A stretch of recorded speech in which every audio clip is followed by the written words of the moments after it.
we teach our clients coping skills? And I think it depends on the client, right? Like if I showed up to Yeah. an IFS session and my IFS therapist tried to teach me deep breathing, I'd probably be pretty pissed. Like, Yeah. Same. right? Yeah. And right, if I didn't learn how to self-regulate as a kid, and because I've never been co-regulated with, and I come into a session and we're doing all this digging around with parts, there is no expectation that I all of a sudden learn how to self-regulate. And if Yeah. we're digging around in client systems and it's causing them to be more dysregulated during the week, oh, I can't sleep anymore. Oh, I Yeah. haven't really been eating that much, right? Yeah. Then we're not creating more safety for the client. Going Inside is a podcast on a mission to help people heal from trauma and reconnect with their authentic self. Join me, trauma therapist John Clark, for guest interviews, real-life therapy sessions, and soothing guided meditations. Whether you're navigating your own trauma, helping others heal from trauma, or simply yearning for a deeper understanding of yourself, Going Inside is your companion on the path to healing and self-discovery. Download free guided meditations and apply to work with me one-on-one at johnclarktherapy.com. Thanks for being here. Let's dive in. Before we dive in today's episode, I want to thank our sponsor, Jane. Jane is a clinic management software and EMR that helps you handle your clinic's daily admin tasks so you can free up your evenings and weekends. The team understands how precious your time is and recognizes that charting can often be the most time-consuming part of your practice. So to save you from having to chart from scratch, you can check out Jane's template library, which gives you access to templates that have been generously created and shared by health and wellness practitioners in the community. Once you have a template you like, you can choose to customize it further with charting tools such as range scales, text fields, check boxes, and more. To see how Jane can help you spend more time doing what you love, head to the link in the show notes to book a personalized demo. Or if you're ready to get started, you can use the code JOHN at the time of sign up for a 1-month grace period applied to your new account. Let's dive in. Excited to introduce my guest for today. Mel Galbraith is a level 3 certified IFS therapist, the COO and senior staff of IFSCA, and the owner of psychotherapist at MG Counseling Office. Mel, thank you so much for doing this. I know it's been a long time coming for us on the scheduling end, but I'm glad we're here now. And so just some background. Part of how I know you and kind of is that Derek, the founder of IFSCA, was my IFS teacher and a hell of a start in terms of a place and a person to learn IFS from. And then after going through the Stepping Stones program, which you now run and manage, then I eventually came back as support staff and I've had some interactions with you since then. So I'm still, part of the IFSCA community in that regard. And now I'm so curious, just where you want to start this conversation with both your life, who you are, how you got here, your journey as a therapist, your journey with IFS, your journey with Derek, and just see where it takes us. Yeah, great. Thanks, John. Thanks for having me on. Glad we're finally here with all the scheduling that happened with us, but I'm so happy to be here. My IFS journey. I also, John, started my IFS journey with Derek. I was actually in Toronto in grad school at a narrative therapy conference with a friend who was in my master's with me. And they had heard about IFS. They weren't trained in it. And they started telling me about like this parts work thing. And I was very intrigued, bought some books, started reading and doing kind of self parts exploration in my own system. And then I got curious around, am I doing this right? And I had an interaction with some of my friends that brought up some anxious parts. And in that moment, I decided to find an IFS therapist. And I emailed around to different folks. I didn't know anyone doing IFS at this point. And I emailed around and I kept getting referred back to Derek. So it was through outside referrals that Derek Scott kept being that one person that I kept getting back to. And I ended up reaching out to Derek and he could fit me in within like a couple weeks or whatever. And so I met with Derek, and not only did that session confirm that I was kind of ish doing IFS right in my own little explorative way, um, but IFS was something that really landed for me. It just made so much sense to me that we Yeah. would work in this particular way. And over my uh, therapy experiences as a teenager, one of the big questions that I always had was why. And so I had bulimia for probably 10 years as a teenager and in my early 20s. And every time I sought out different therapy, which was never IFS, I always wanted to know why. Why do I have this particular eating disorder, but other people don't? And I could Yeah. never get that answer until I found IFS. And so it also really pulled me in that sense too, because I could figure out the why. And for Yeah. my system, that felt so healing and so important. Yeah. Um, and then I also became practice staff for practice triads. And then I started running consultation groups for Derek. And so that was kind of like the stepping stones into being just an instructor. Was he put me in for consultation groups, and then he asked if I wanted to run the queer cohort, which is called Stepping In now, and then it really just kind of spiraled from there, and kind of helping Derek out when he was on sabbatical doing cancer treatment, and really jumping in and taking more courses, and then when he came back, just kind of fitting in where it was needed. Yeah. And then in the middle of all of that, I did my level one, my level two, my level three, and I just got certified this year, actually. Yeah. Uh, yeah, so that's Congrats. sort of the trajectory of my IFS journey, and it's very interwoven with Derek. And Yeah. he was Yeah. definitely a big mentor moving through all of that learning. Yeah. Yeah, and I've heard you talk about your relationship with Derek, both by being part of the IFSCA support staff, and also you were recently on Tammy Sullenberger's podcast, the one inside, talking about it. And so, um, yeah, I've heard you talk about that relationship. I'm also just so curious about the moment that Derek asked you to take the reins of the company after he passed. Mhm. So it's a funny story, actually. So there had been back and forth just communication around, what this was going to look like when Derek wasn't here anymore. And Yeah. there hadn't been a lot of like finalized plans put in place. And then I got a text message from Derek that said, "Need to meet with you. It's important. Let's book a Zoom call," which is not common or not uncommon for Derek to say, "Hey, Mel, need to talk to you about something. Let's do a Zoom call." And so I had just booked it with him, I think the next day, and then just hopped on. So I hadn't been reading my emails, keeping up on maybe what the meeting was about. It was just, oh, meeting with Derek again. What I didn't know was that there was an email in my inbox with a job description and a chief operating officer job offer in Yeah. my Important inbox. email. When I pop on, Derek's like talking about emails, and I wasn't really following. And then it clicked. I was like, "Oh, you sent me an email about this meeting." I'm like, "I didn't Yeah. read it." He's like, "Mel, go read." So go read the email. Yeah. So This I is a open job interview.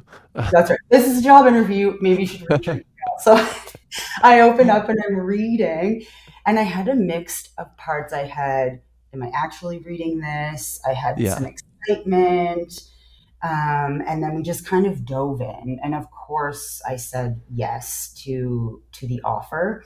And I wasn't completely surprised about Yeah. the invitation to walk into a COO role. Um, and partially because years before that, Derek and I had had a random casual conversation about over red wine about, well, I imagine you'll just, take over for me one day whenever I just don't want to do this anymore. And this was before Derek even lived in BC. Yeah. And so I wasn't totally surprised when he asked me to take over IFSCA for him or be part of the team. Yeah. that takes over IFSCA. But it was funny. I didn't know I was walking into a job interview, like a very big job interview. Yeah. And I was walking into a very big job interview. It's a great story. Yeah, I mean, so we're going to talk about some topics that are taught in the Stepping Deeper program. I mentioned Derek on the show quite a bit. He had a massive impact on my life and my just love for IFS. His love for IFS was so contagious. He was an incredible teacher and just a hilarious person to be around. And, I just really appreciate and miss his unapologeticness of just being fully who he was. It's something I have struggled with a lot of my life, and just his boldness and humor and hilarity was just helped me loosen up and learn the model and be a little more free to try it, right? In the environment that you guys create and still create through Stepping Stones. So I just wanted to say that we could do the whole episode about Derek, but he's constantly, in my life and in my mind and heart. So, Stepping Stones is a really incredible place to learn the model, and true to IFS form, a lot of learning is experiential, right? So it rotates between a week of lecture, basically a week of teaching, and then right into these practice groups where you're practicing with supervision, and that's where a lot of the learning happens. After Stepping Stones, you all have this program, Stepping Deeper. Talk to me about what that program is and how it helps people advance their skills beyond Stepping Stones. Yeah, John, I'd love to. So, Stepping Deeper really builds on those initial skills that folks learn in level one, in Stepping Stones, in Thinking Hard, in these, like, your first step into the model. And Stepping Deeper really talks about, what do I do when these other skills that I've already learned don't work? What do I do when my client can't drop in and do insight? Right? What if my session doesn't look like these demos where people can come in and name a part and drop in and do all of this beautiful inner work?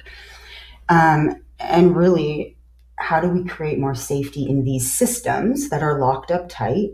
And for me, when I am with a client who has uh, a lot of resistance in this work, right, where I go to is, something's not safe yet. And so for Stepping Deeper is really, how can we create that safety for these clients so that they can eventually get to a space where they can drop in and do some insight.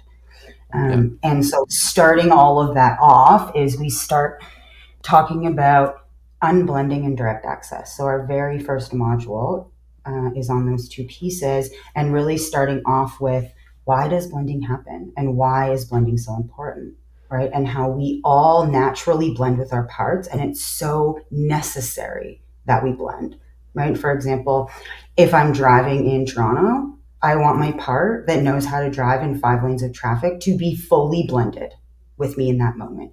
And so there's times where blending is really, really helpful and important, right? And even if we're talking about traumatized systems, right, the blending of a dissociative part, or the Yeah. blending of a manager that knows how to keep you safe, is so essential. So Yeah. really starting with why we need blending and why it's important and why it happens and how our parts really communicate with us through blending. Yeah. And then walking our students through, how can we really help clients unblend, and going through really different ideas and techniques around how to help with unblending, right? And so Yeah. some things were like, we might invite a part to blend with us more so we can really deeply attune with what's happening for that part, so that eventually that part can unblend because we have more clarity around that. Yeah. Yep.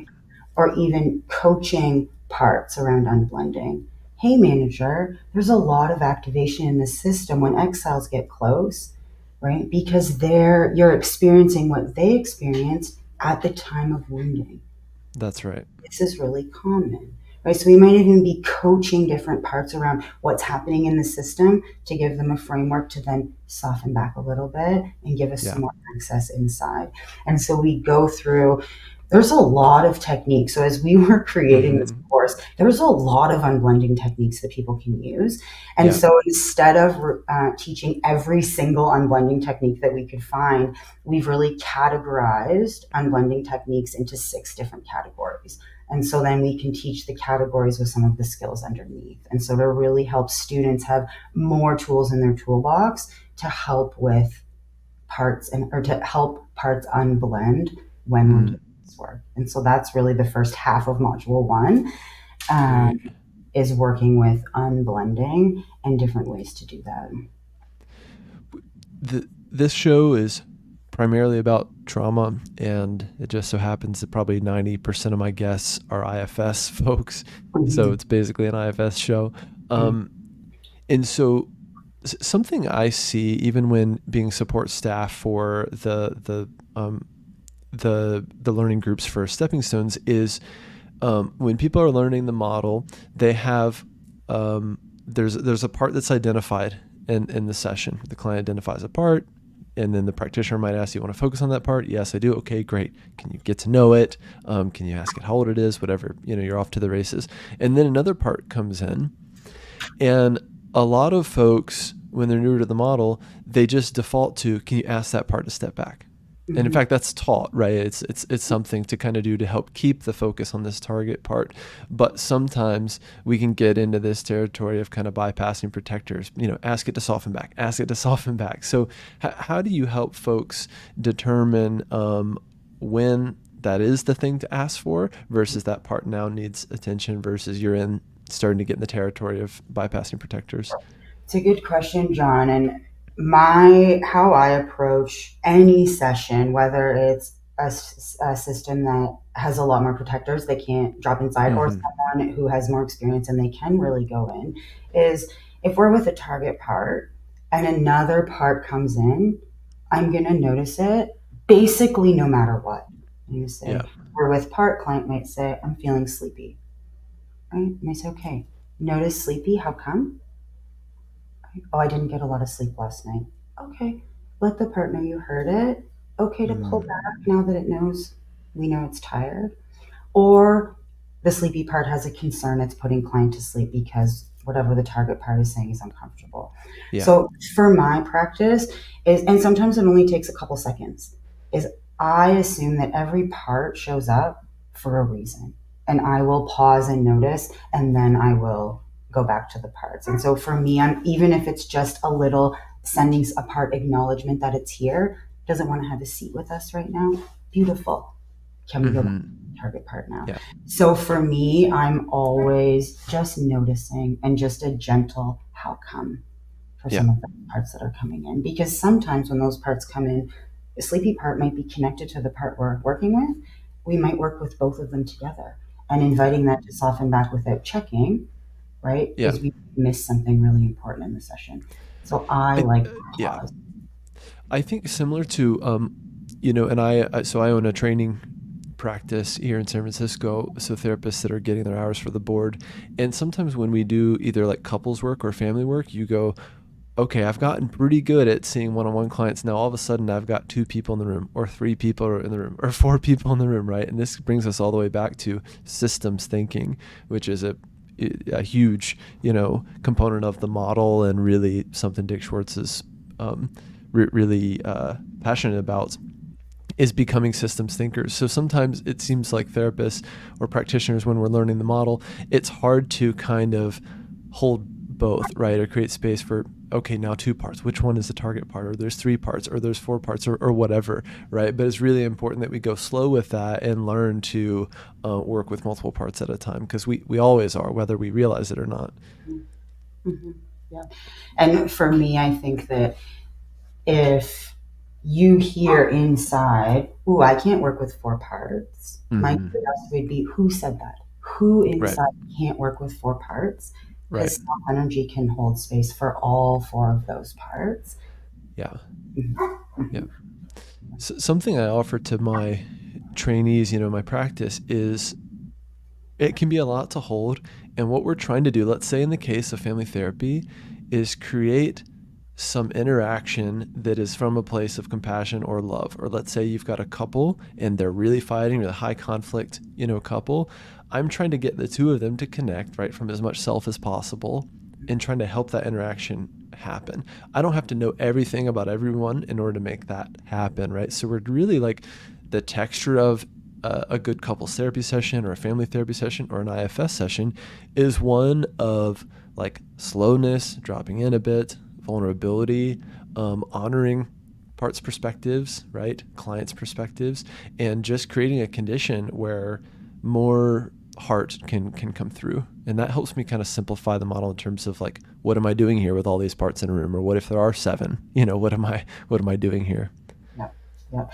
And if all of those parts are rushing and blocking client, right? And we know Yeah, those clients that just have parts that pop, pop, pop, pop, pop, right? They're kind of going back and forth right. with all these parts, right? And when they're all so close, it can be so hard for the clients to have that space to That's right. start with that, slow kind of back and forth between self and parts inside, right? Which Yeah, is why some of these more advanced techniques can be really helpful in inviting some of that space, yeah. or even getting more information about why the space or why giving space is too unsafe.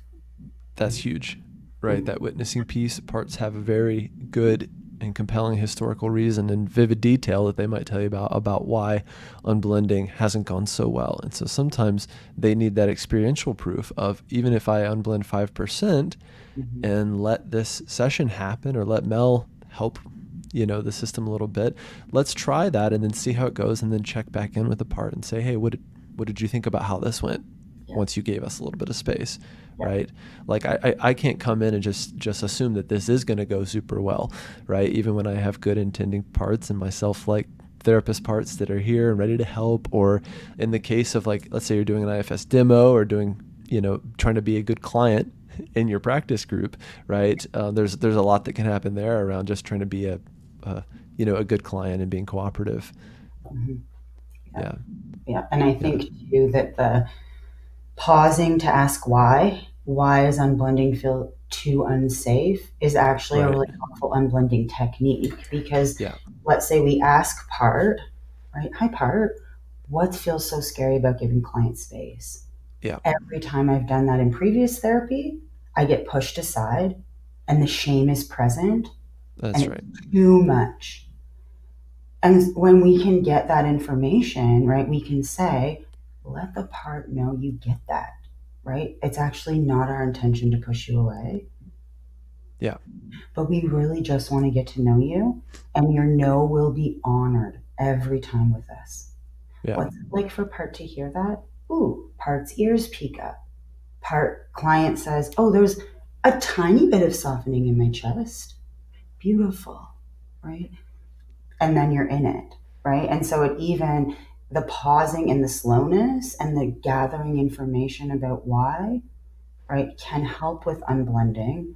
yeah, And the opposite side of that, if we're in parts, which we all have, that are just pissed off that that part won't unblend, and we try to get it to unblend, what's going to happen is the part's going to blend more and it's going to get bigger, right? So yeah, even what you're talking about, that slowness is such a helpful unblending technique with yeah, some of these parts also. Yeah. yeah.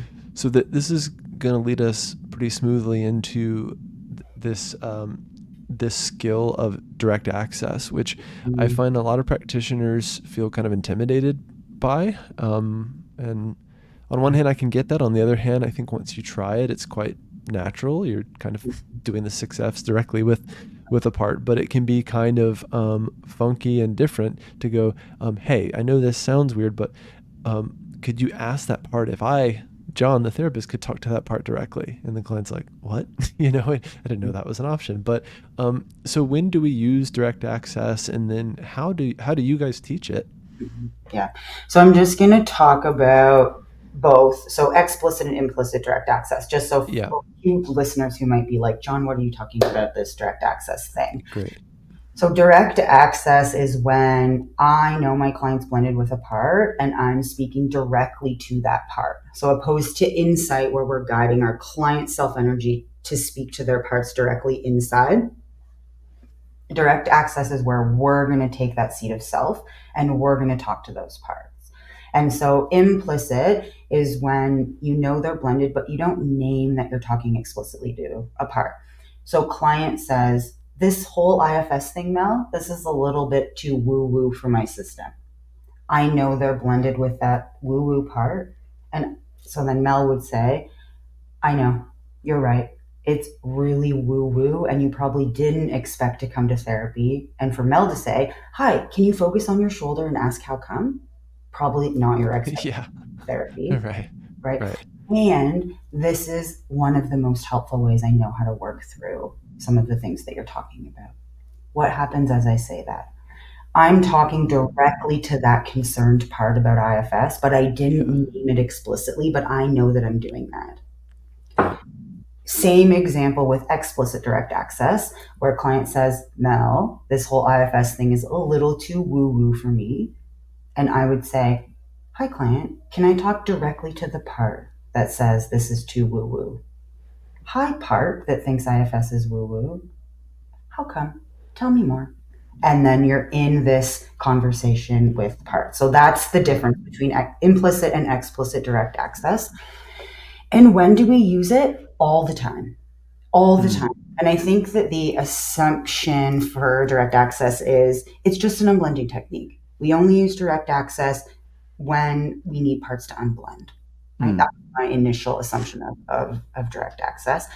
And it's partially true, right? We do use direct access to unblend, but we're also using direct access at the beginning of all sessions with clients, right? Hey, John, how's it going? How was your week, right? Implicit direct access to the whole system. Parts are going to come up and they're going to name, oh, this was good, this was maybe not good. Parts are going to talk, right? This back Yeah. and forth, implicit direct access. We use it to build the relationship with new clients at the beginning, right? So we'll be using this implicit direct access to build the connection and build the safety with new clients. If there's drags or halts in a session, right, which could be parts blend. So I'm with a 6-year-old part and, oh, I just went blank. Okay, see if the blank part will talk to me. Hi, blank part. How come you just came in right now as Mel was sitting with that 10-year-old? Oh, this is way too overwhelming. We can't stay here. Mm. Okay, tell me more. Right. Moving right into direct access, part pulls back. Okay, client, see if you can be with that 10-year-old again, right? And so we might move in it and out of it seamlessly in a session when we're doing insight. And in that exact scenario, you might also say, client, can you notice the blockness that came in, right? Like Yeah. you might choose to just stay in insight, you might choose to flip to direct access.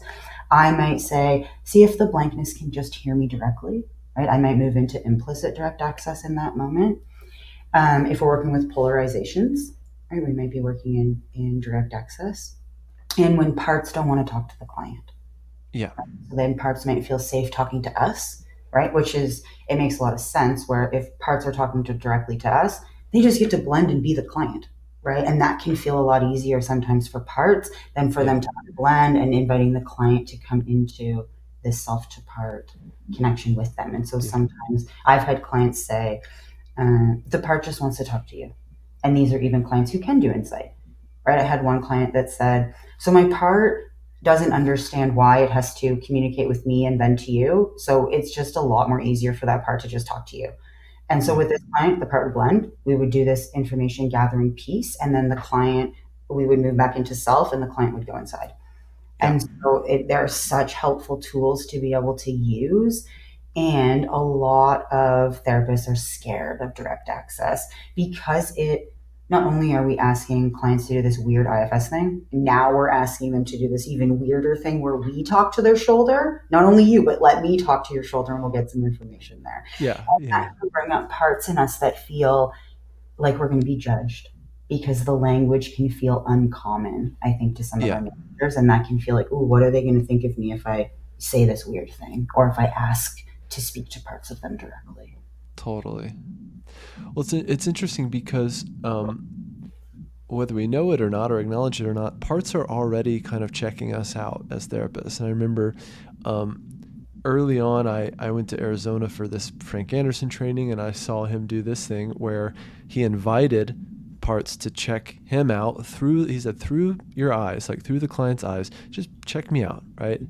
I'm this guy on stage, we're doing this demo, right? But really inviting them to check me out and basically to see and decide for themselves whether I'm safe or not, or whether doing this demo is safe, right? And it was a really nice demonstration of direct access and just honoring those protector concerns and going, I am a person here and I'm probably evoking certain reactions, right? I've even had the case in stepping stones groups where someone in the group, whether it's a therapist or the client, will be having some reactions to me being in the room because of just who I am or what I look like or me being male presenting, right? And even a client going, I just need to name this, right? There's a part of me that really doesn't like having you in the room. Okay, yeah, that makes sense. Can that part tell me more? Is it willing to talk to me a little bit and just talk through these concerns? And that was enough to kind of help it along. But they're already, checking us out. And so it's really, I think, a nice move to get ahead of that and really invite that, regardless of what the part's reactions are. Or if they're like, who the hell is this guy, right? Like, he can't help me. What is he doing? Or they're coming and going, maybe this John guy can help me because part doesn't trust self, right? Or part is going, I'm afraid that client hates me, or client has said they hate me, right? My perfectionist part, my drinking part, my whatever. And so they might go directly to the therapist and say, but I'll tell you, because I get a sense that you don't hate me, right? Mm-hmm. Mm-hmm. And by the way, I'm 7. Yeah, I've had similar experiences where listening to part stories inside, and I say something like, "Oh, that makes so much sense to me. Why the part would show up, or that Right. makes sense to me. The drinking, of course, it drank. Drinking definitely sounds like it felt better than all that shame or all of Yeah. those trauma flashbacks." Right? And then clients will say, "Oh, part feels got understood by you. It wants to talk to you. It doesn't feel understood by me."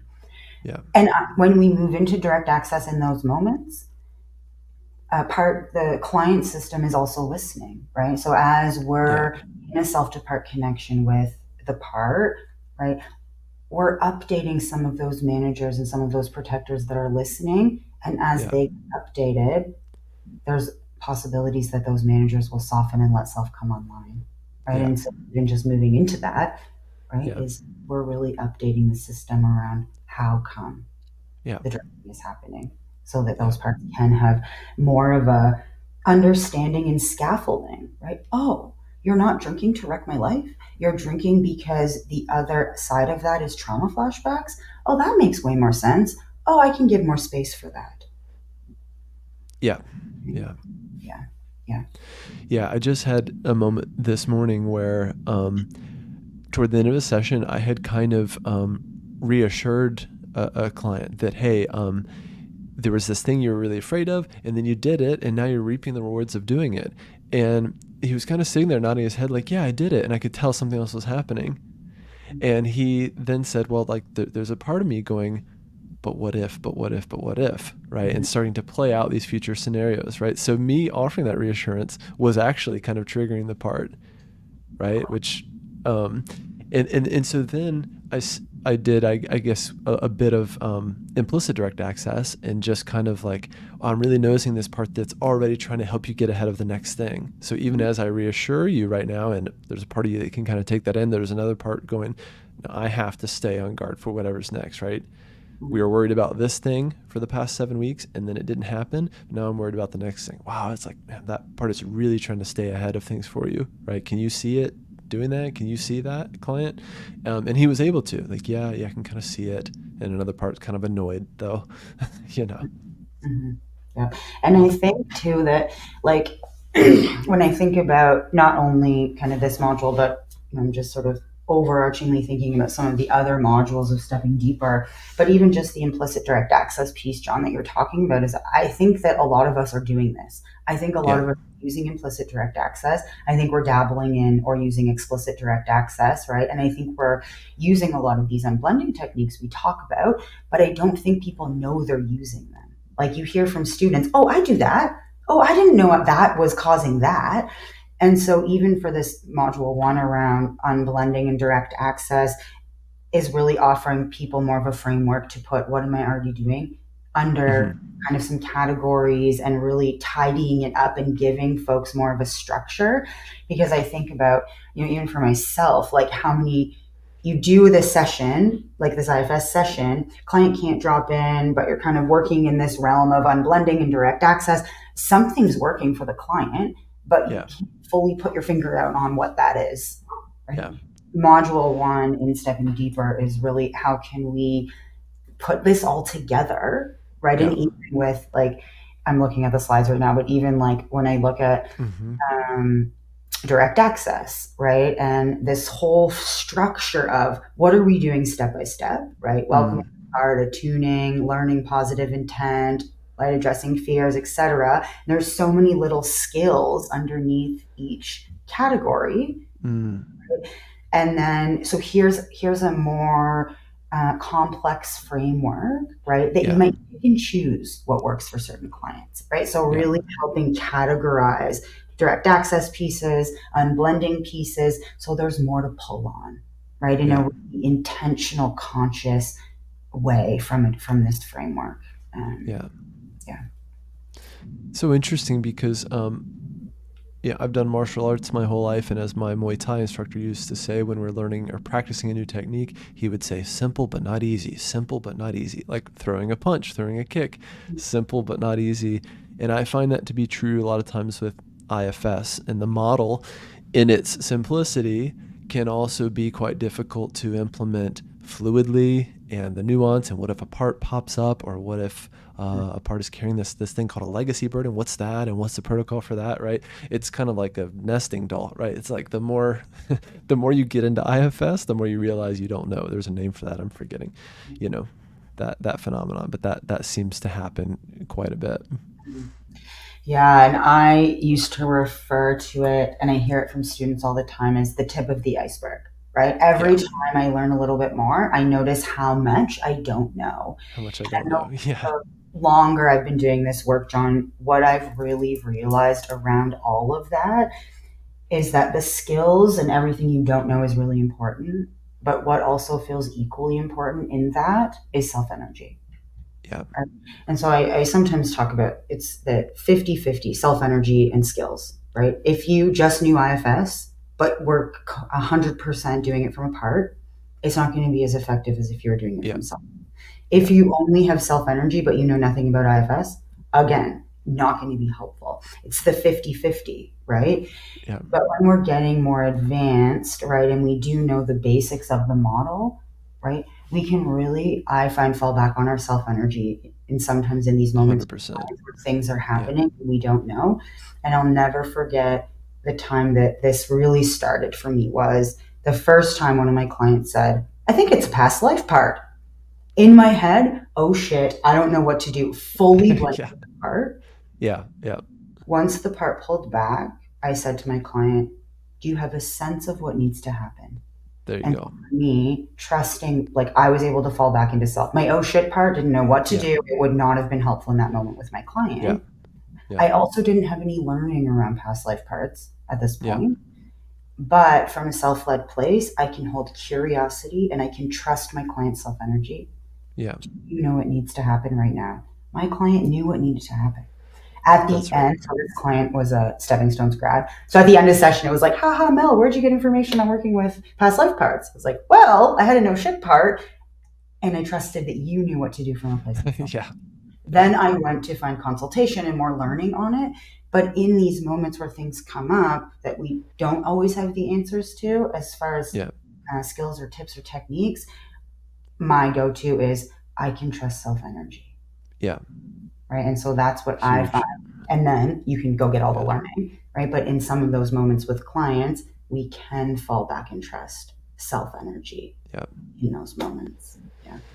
This is one of many components that I think makes IFS a complete game changer for clients and therapists alike. And on the precipice of, well, with so many therapists on the precipice of burning out at any given moment, and I've been there as well. Part of how I got to IFS was I hit a wall where like being this guy and knowing a lot or knowing what to do with clients during a session was just too much, right? And in my case, working psychodynamically and having to be this attachment object for them, right? And then create the repair, as their attachment object was just too much for me after 15 years of doing it that way or whatever.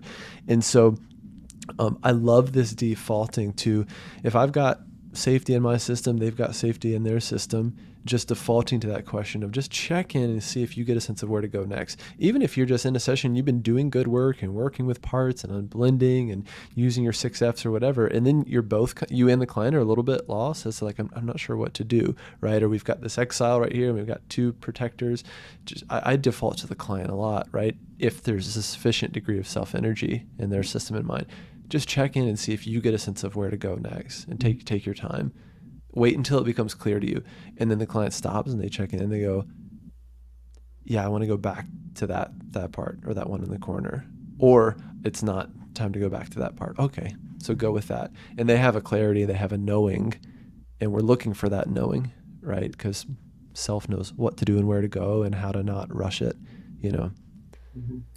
I love that. And it reminds me of Derek, where, when he teaches this piece, and he would teach it in stepping stones, trusting the client system, right? That Yeah, when you offer that to the client, really sit until you know which way to go. You're communicating to them, I trust that you know how to figure this out. I that's trust right. your system, right? I do the same thing with clients who, the more that they know the model, especially, right, where clients might say, I feel really caring towards that part. And I might not know if it's self or self like part. And I say to my client, does it feel like self or does it feel like a self like part? Clients who know the model and know their self energy can check in, right? Or Mm-hmm. there's, again, a crossroads where you have sessions where we could go here or we could go here, Yeah, right? And for clients that do have sufficient self energy, I'll say, so there's two options. We can do this or we can do this. Do you have a sense of what might feel right for you? Right. that's right. And for me, I don't have a lot of experience not doing IFS because I learned IFS in grad school. But for me, there's something so freeing about that. I don't have to know what to do all the time.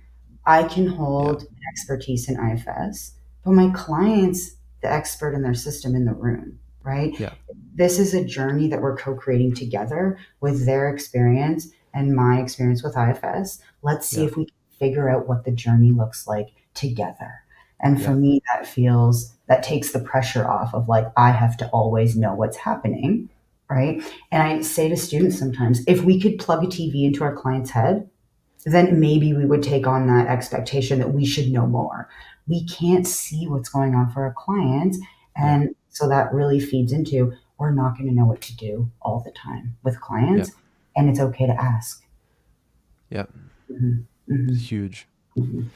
Um, I I have a kind of a random question for you, Mel, that I has actually come up, or this is something that I see a lot of practitioners doing in stepping stones, especially when they're new to the model and they bring in skills from other models. Which on one hand, IFS can integrate extremely well with lots of other models, right? Whether it's EMDR, working somatically, whatever it might be, right? Um, So on one hand, let's say if I have a client, or I had a client one time that came in and sat on my couch and he said, John, I'm freaking out. I just had this big fight with my partner and I'm really worried. And I'm worried that like it might be a divorce. I'm worried that like I've been really shitty and drinking too much.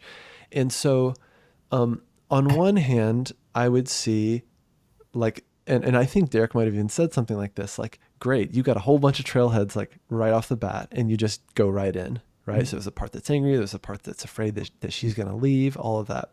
So I don't want to shut down those trailheads. On the other hand, I see a lot of practitioners who would do deep breathing for 10 minutes with that client. And they would basically try to get them to calm down, right? Which again, well intending, it's what a lot of therapists do. Wow, there's a lot of overwhelm. You can feel it in your body. Let's just breathe. Sometimes I think this is more for the therapist than the client.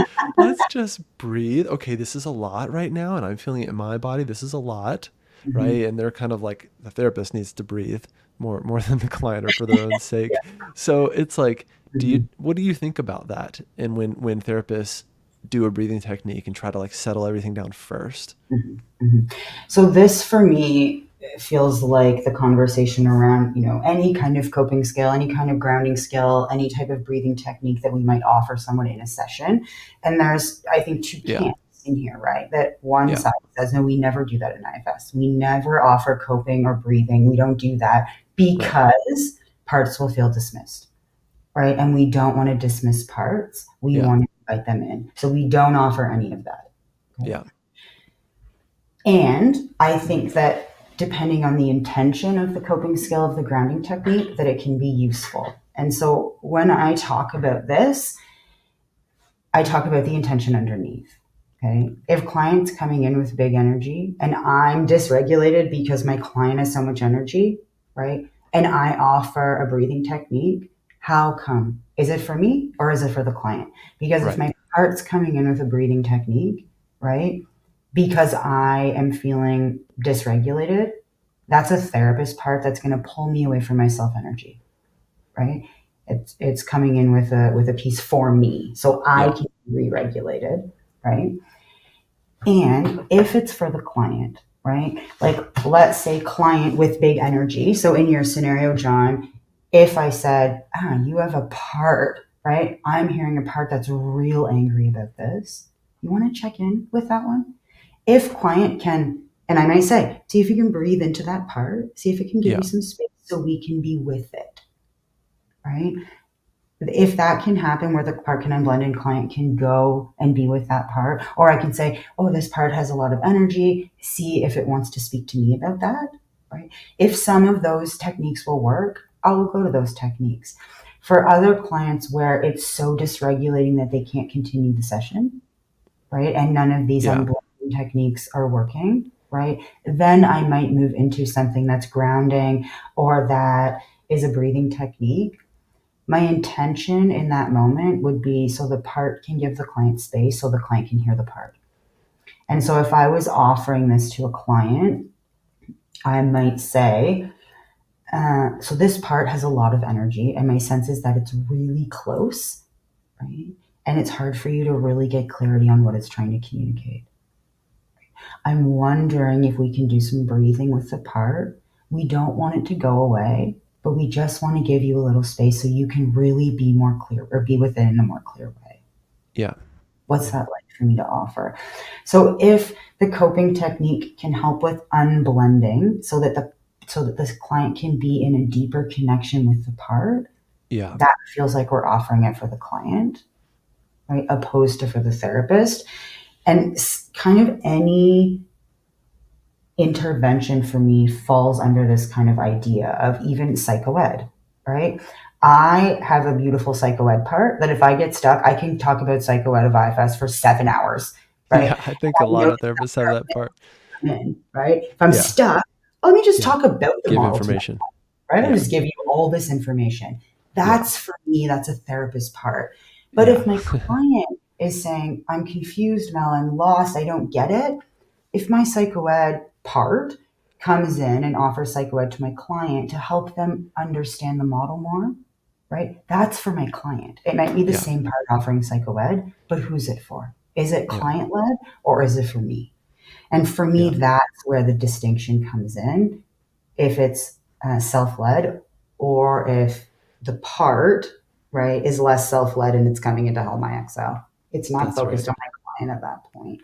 Yeah. So for me, it That's comes a down great to answer. Yeah. intention, coping Yeah. skill. I find again with stepping stone students, a lot of them want a hard and fast answer. And then they get like an IFS answer, which is a both and, and this, what you just gave is a really good both and, which is what about breathing with the part, right? It's not like tell your client to breathe or don't tell them to breathe, tell them just go toward the activation, right? It might be a both and. And then I'm aware of the kind of two camps, in IFS around like, do we teach coping skills or is that antithetical to IFS? And a big part of becoming a good therapist and an independent therapist, meaning like once you're through with like, the board and licensure and school and all these things, and you don't have someone, looking over your shoulder or meeting for weekly supervision, is like being able to evaluate how well did that work, right? Or checking in with the client. What was that like? If we did this breathing with the part thing or whatever you're doing, being able to evaluate like, how well that worked. Mhm. And if there's a part of you that maybe did shut down the activation of that part, then you can check in about that, and you can go back to the client. You can go back and check in with that part and say, there was a part of me that felt that activation. And so you can do, you can always loop back around to things. And that's also a very IFS thing to do, just honoring your own parts and being more self-led in that way. Yeah, yeah. And I think too, I mean, this is a massive topic, John, but Yeah. even Yeah. we teach our clients coping skills, and I think it depends on the client, right? Like if I showed up to Yeah. an IFS session and my IFS therapist tried to teach me deep breathing, I'd probably be pretty pissed. Like, Yeah. Same. right? Yeah. And right, if I didn't learn how to self-regulate as a kid, and because I've never been co-regulated with, and I come into a session and we're doing all this digging around of parts, there is no expectation that I all of a sudden learn how to self-regulate. And if Yeah. we're digging around in client systems and it's causing them to be more dysregulated during the week, oh, I can't sleep anymore. Oh, I Yeah. haven't really been eating that much, right? Yeah. We're not creating more safety for the client. And I think Totally. for me, where the coping skills comes in is, do the managers want more techniques to how to help the client self-regulate? Because it's not like if they say no, right? We're not like, so come to class and we'll teach you how to self-regulate, how to have all of these different coping skills. But those managers are so exhausted that we want the Yeah. client to be able to self-regulate. And when I hear that, what I hear with my IFS hat on, sometimes I think we have to teach clients how to unblend from parts Yeah. before we get them to dive right in to or crack open their systems, Yeah. right? And so for Yeah. me, and I'm going to say something that I don't know, it's been sitting with me for the past little while is, and around this topic for me is the safety of the client becomes more important than the purity of the model.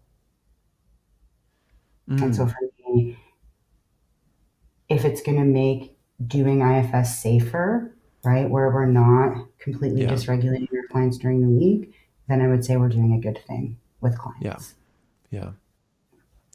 Yeah. That's really well said. And um, ultimately, regardless of what model you're using or where you learned it or whatever, really being able to do the right thing for your client. And again, in my case, in the case of the show, being a trauma therapist and working with trauma clients, everything I do has to be kind of catered to the people I work with, which are people with trauma.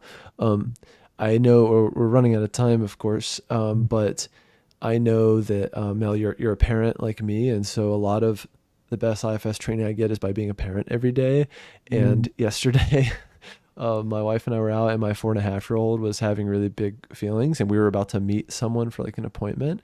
And there was a part of me that really wanted this like tantrum to be over, or for my daughter to stop crying, which was completely apart for me, right? And I also think about my own parenting and how a lot of that parenting was, don't be ridiculous, calm down, right? Go to your room until you're not crying anymore. Go to your room until you're not angry anymore. And a lot of that's how a lot of my exiles took on those burdens of, if I have big feelings, I'm unlovable all of a sudden. And even for parents in general, or I have clients that come to my practice and they want help with parenting, right? I had a client whose son would not go out on the soccer field, right? A toddler, and it was just too much for him. And so the parent is going, don't be ridiculous. Okay, all the other kids are going out there. Why don't you just go out there, right? And it's like, that's for you, right? And then you're telling this little kid, bypass your intuition, bypass everything you know, and get onto that soccer field. But that little boy is sitting there going, I'm seeing something bad could happen, Mm-hmm. right? Mm-hmm. So, yeah, Yeah. yeah.